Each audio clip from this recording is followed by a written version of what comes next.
अब जो आपने बोले जो प्रेशर आता है, जिस भी इंसान के घर पे गुरु की या पितर की फोटो लगी है और वो उनके रिचुअल्स को फॉलो नहीं कर रहा, सिर्फ फोटो लगा के रखा है, वो जब भी ध्यान करेगा ना उसके आगे चक्र पे पेन होगा, क्योंकि पितर दृष्टि खुलने नहीं देते।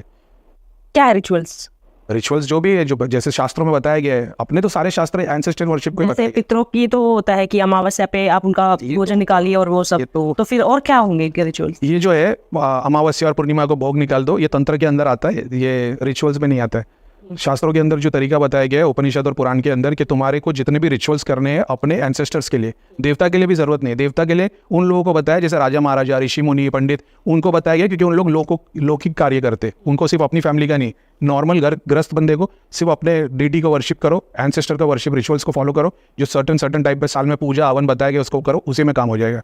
अब आज की डेट में तो ढूंढने को जाएंगे, हवन करवाना है तो पूछेंगे कौन सा वाला चाहिए, आर्य वाला चाहिए, तंत्र वाला चाहिए, शिवायत वाला चाहिए, वैष्णव वाला चाहिए, काली वाला चाहिए, बेचारे ऐसे भटक जाते हैं भगवान से दूर दूर दूर। और बेसिक रिचुअल्स क्या होंगे अगर मतलब एक आम इंसान सुन रहा है तो वो क्या करे? क्योंकि हर घर में पितरों की फोटो तो होती है। नहीं, हर घर में नहीं होती, ये उन लोगों के घर में होती है जहाँ पे किसी के पास गए, किसी ने बता दिया कि भाई तुम्हारे को पितर की बाधा है, तो सर्टन डायरेक्शन में पितर की फोटो लगा दो, दिन में 2 अगरबत्ती थोड़ा सा भोग लगाओ, काम होना शुरू हो जाएंगे। तो तुम्हारे काम होना शुरू हो जाएंगे, पितर को मुक्ति नहीं मिल जाएगी।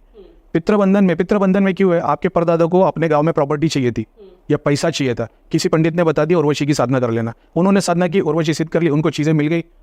किसी सिद्धि को साधने के बाद में आपकी लाइफ है 50-60 साल, 80 साल, 100 साल की, वो जो स्पिरिट आई है वो 300 साल, 600 साल, कितने भी साल तक रह सकती है। तो आपने अपने मरने के बाद में उसका काम किया कि आपके बच्चे उसको, तो बहुत सारे लोग क्या करते हैं, अपनी आने वाली पीढ़ी को बोल देते हैं ये वाले मंत्र का जाप करना, ये विधि, ये साधना को फॉलो करना, तो वो लोग कर पाते। अब जो नहीं करता 2-3 पीढ़ी के बाद वो बर्बाद हो जाते, उनको समझ में नहीं आता हम सारे रिचुअल्स कर रहे, समझ में क्यों नहीं आ रहा। जहाँ बताते कि पितृ बंधन में, वो एक सूक्ष्म आत्मा है, वो बंधन में कैसे आ रही है? उसको बंधन में कोई सूक्ष्म आत्मा ही कर सकती। तो वो उर्वशी, अप्सरा या देवता की सिद्धि, उसने उस पितर के सूक्ष्म शरीर को बांध के रखा है। वो सूक्ष्म शरीर कौन सा है? मेरे को प्रॉपर्टी बनाने की थी, सामने वाले का घर खाली करवाने का था, मैंने एक सिद्धि बांध ली क्योंकि मेरे को प्रॉपर्टी एक्वायर करना है, मणिपुर चक्र, तो मेरा मणिपुर चक्र का सूक्ष्म शरीर मेरा बंधन में आ जाएगा। ऐसा है, आत्मा तो है सोर्स में, लेकिन वो आत्मा जैसे हमारे शरीर को चला रही है वैसे हमारे सूक्ष्म शरीर को भी चला रही है, तो वो हर चीज़ की सोर्स में वही है। अभी बहुत सारे लोग जैसे आपने बताया उल्टी हो जाती वगैरह, तो ये वो लोग हैं जिनको सर्टन चक्र पे ध्यान करने के बाद में या तो पेट खराब हो जा रहा है, या तो एक होता है जब ध्यान में बैठे हो तब प्रेशर फील हो रहा है, एक होता है ध्यान के बाद भी वो तकलीफ है, चेस्ट पेन है ही है, पेट पे है। ये वो लोग हैं जिन्होंने घर पे धागा ताबीज़ या यंत्र से रिलेटेड कोई चीज़ रखी। ये धागा ताबीज़ यंत्र मतलब वो नहीं जो मार्केट से लाए, ये किसी न किसी का दिया हुआ। जैसे आप किसी पंडित के पास चले गए या मौलाना के पास चले गए, उसको बोल दिए कि मेरे को काम धंधा नहीं हो रहा, उसने अपनी सिद्धियों के कॉम्बिनेशन में से 2 सिद्धि बांध के ताबीज़ में दे दी ले पेन, तो अब आपका काम नहीं हो रहा, तो वो चीज़ आके बैठेगी मणिपुर पे आपके, क्योंकि वो तो अग्नि तत्व ही है, वो आपके अग्नि तत्व को बढ़ा देगी, आपका कॉन्फिडेंस बढ़ जाएगा, आपका काम होने लगेगा, अब आपका पेट खराब होने लगेगा जब आप जाप करने लगेंगे। क्योंकि ये सिद्धियाँ है ना, ये सब भोगी है, इनको भोग चाहिए, ये मटेरियल बेनिफिट की है, तो इनको तन का भोग, मन का भोग, खाने का भोग, स्पिरिट, इनको वो चाहिए। आध्यात्मिकता में जो सिद्धियों की स्पिरिट्स की जरूरत पड़ती है, उनको किसी भी तरीके का दूसरा सब्स्टिट्यूट नहीं चाहिए, उनको चाहिए जाप ध्यान। आप बहुत ज़्यादा ऑफर कर दो तो फिर आप दुआ कर दो, दुआ यानी अगरबत्ती, लोबान, गूगल, दो नहीं करना, दिया जलाना, पानी रखना, ये सब स्पिरिट को ग्रॉस पार्टी में मैनिफेस्ट करने की टेक्निक है। आप रिचुअल्स में जब जाओगे अलग अलग, आपको समझ में आएगा। जितने भी सिविलाइजेशन रही है अपने इंडिया के अलावा भी बहुत सारे, इंसेंस को बहुत ज़्यादा मान्यता दी गई है। अगरबत्ती है, बखोर है, भगवान को शुद्धि कर, भगवान खुद बता रहे कि जब मैं आओ तो मेरे लिए ये चीज़ को ऑफर करना, तो उसमें फूल भी आते हैं। अब जो डिपेंड करता है सामने वाला, जो भी आपने बोला कि कैसे सही रिचुअल्स को कैसे फॉलो करें। अब एक तरीका ये है कि अगर आप एस्ट्रोलॉजी के चार्ट में जाओगे, आप मालूम करोगे तो आपको पता लग जाता है आपके कुल देवता कौन है, इष्ट देवता कौन है, वो सबसे बेस्ट पड़ता है। दूसरा एक ऐसा होता है कि आपके फेवरेट होते हैं। अब मैं तो मुस्लिम हूँ, तो मेरे तो कुल देवता, इष्ट देवता, तो फिर मैं ढूंढने निकलता था, बोले अल्लाह के अलावा कुछ भी नहीं है।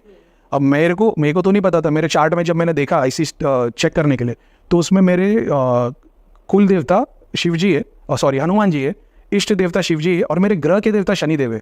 और मैं शनि धाम में गया, शनि वर्शिप वाले मैंने धाम से जुड़ा, शनि देव की मेरे को इतनी कृपा हुई। और शनि जो है वो अकल्ट पावर, ऐसे तो गॉड ऑफ जस्टिस है लेकिन अकल्ट पावर के गॉड है, तो मेरे को तो पता ही नहीं था। पहले मिला, फिर मैंने रीड किया, तो मैंने वेरीफाई किया यार बात तो सही है, हनुमान जी का इतना ग्रेस। जैसे मेरे को शुरुआत में 3 महीना हो रहेगा धाम में, मेरे पास में ऐसी पावर थी कि हनुमान जी, शिव जी और माता, इनकी ऐसी सिद्धि थी कि मैं जिस किसी के लिए प्रे करूँगा ना, सीधा उसके पास सिद्धि खड़ी हो जाएगी। उसके लिए उसको सिद्धि करनी नहीं पड़ेगी। जैसे आप मंत्र को 1.25 लाख करोगे, मंत्र सिद्ध होगा। फिर उसके लिए सिद्धि के लिए आपको सर्टन है कि इतनी 12 लाख बार करना है, डिपेंड करता है कौन से गुरु को फॉलो कर रहे हो, तो उनको 12 लाख करना, 15 लाख करना है, उसके हिसाब से था। मेरे को भक्ति से मिली थी, तो जितनी सिद्धि शक्ति परी, मैंने इतने सारे एक्सपीरियंस, ग्रुप में इतने लोग हैं, जो मैं एक्सपीरियंस करता हूँ वही सारे ग्रुप वाले करते, बल्कि उससे बहुत ज़्यादा करते। परियों को देखना, छोटे और मतलब और क्या नहीं किया, नाग माता, वन की देवी, और मतलब उनके लोकों तक गया हूँ मैं, नाग माता का लोक, वन देवी का लोक। वो फिर आप एक ऐसा होता है लोक दर्शन, जो दृष्टि खुलने के बाद में, एक ऐसा होता है जैसे आप टीवी में देख रहे हो, एक ऐसा होता है जहाँ पे आप खुद उधर पहुंच गए लेकिन 3D में चल रहा है वो, जैसे गूगल मैप को कैसे लाइव व्यू में करते तो सब कुछ दिख रहा है। तो तीसरा वो होता है जब आपका सूक्ष्म शरीर वहाँ पहुँचता है। अब वहाँ ठंडी है तो यहाँ भी ठंडी लगेगी। आप ध्यान में घर में बैठे हो और वहाँ शिव जी के लोक में हो, बदन कांपने लग जाएगा, खुशबू वहाँ की आएगी, टेस्ट वहाँ का रहेगा।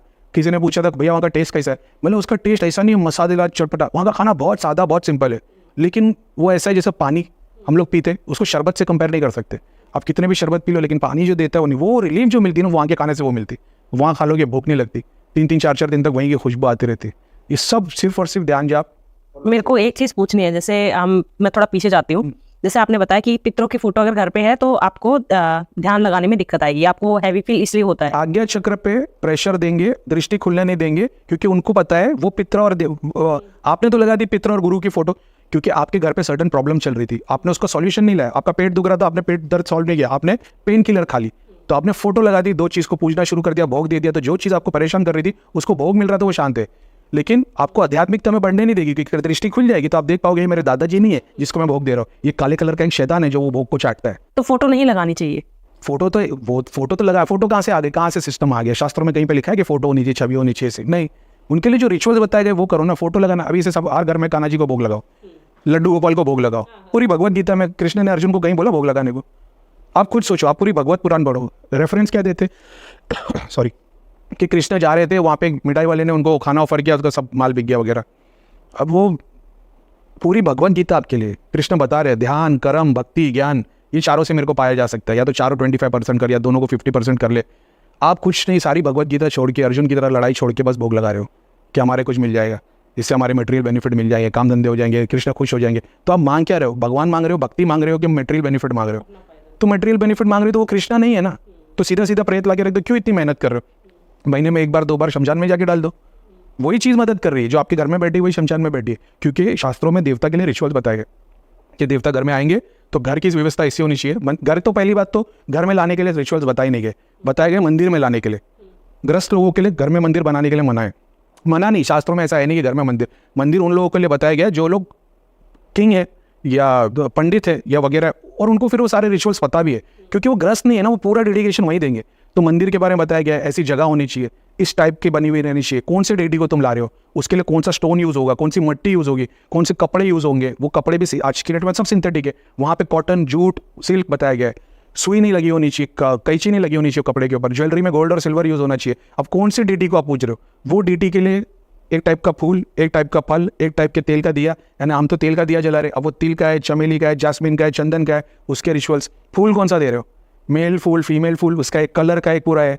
भोग कौन सा दे रहे हो? भोग में क्या दे रहे हो? अगर आप जो अपने सात्विक भगवान, सात्विक बोलना लेकिन ठीक है, एक टाइप के भगवान है सात्विक टाइप के, उनको फ्रूट्स दिया जाता है। एक टाइप के जो थोड़े तामसिक बोल दो या थोड़े रुद्रा अवतार बोल दो, उनको ड्राई फ्रूट दिए जाते हैं। एक होते हैं जिनको स्पाइसेस दिए जाते हैं, जो लौंग इलायची और वगैरह। जो माता है उन माताओं को खट्टा बताया गया है। तो लक्ष्मी अलक्ष्मी के लिए हम नींबू मिर्ची घर के बाहर लटका के रखते, क्यों? क्योंकि वो उसका भोग है, तो हम पहले बाहर दे देते ताकि घर में ना आए, है कि नहीं? अलक्ष्मी का भोग है खट्टा और तीखा।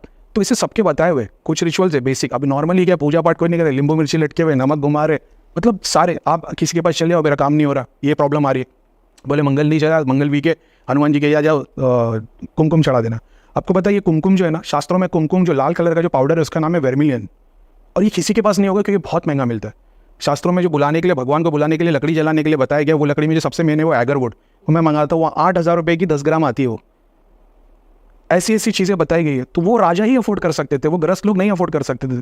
तो वो सारी चीज़ों का बंदोबस्त करते थे, डीटी को बुलाते थे। अब वो चाहे वो वॉर के लिए बुला रहे, बेटा पैदा करने के लिए बुला रहे, वंश को आगे बढ़ाने के लिए बुला रहे, उन लोग को सारे रिचुअल्स पता थे।